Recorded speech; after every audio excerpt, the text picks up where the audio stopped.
சமீபத்தில் நடிகர் ஷாம் கொடுத்த ஒரு இன்டர்வியூ ஒன்று பார்த்தேன்.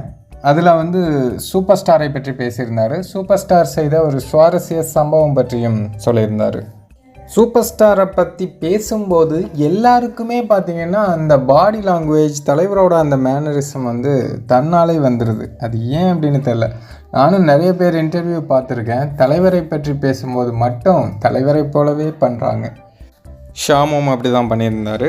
அவரை 12 படம் நடித்த சமயத்தில் தலைவருக்காக ஸ்பெஷலாக ஒரு ப்ரிவியூ ஷோ ஒன்று போட்டிருக்காங்க. படம் பார்க்க போகும்போது ஆல் த பெஸ்ட் அப்படின்னு தலைவர் சொல்லிட்டு கிளம்பிட்டாங்களாம்.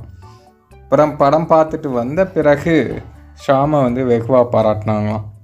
என்ன புது பையன் மாதிரியே தெரியல, ஸ்க்ரீன் ப்ரெசன்ஸ்லாம் சூப்பராக இருக்குது அப்படி இப்படின்னு பாராட்டி வாங்க ஃபோட்டோ எடுத்துக்கலாம் அப்படின்னு ஃபோட்டோலாம் எடுத்துக்கிட்டாங்களாம். அதை ஷாம் தலைவர் ஸ்டைல்லே அப்படி ஸ்பீடாக சொல்லி காமிச்சார். ஏய் வா ஸ்கிரீன் பிரசன்ஸ் சூப்பர் சூப்பர் நல்லா பண்ணு புது பையன் மாதிரி இல்ல கவ போட்டோ எடுங்க all the best. O wow.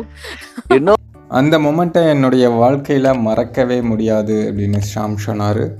மேலும் தலைவரை கட்டி பிடிச்சிக்கணும் போல் இருந்தது அந்த டைமில் அப்படின்னு ஷாம் அந்த இன்டர்வியூவில் சொல்லியிருந்தார். கட்டி பிடிச்சிக்கலாமா தோணுச்சு. But the way he appreciated was amazing. That is a moment of my life.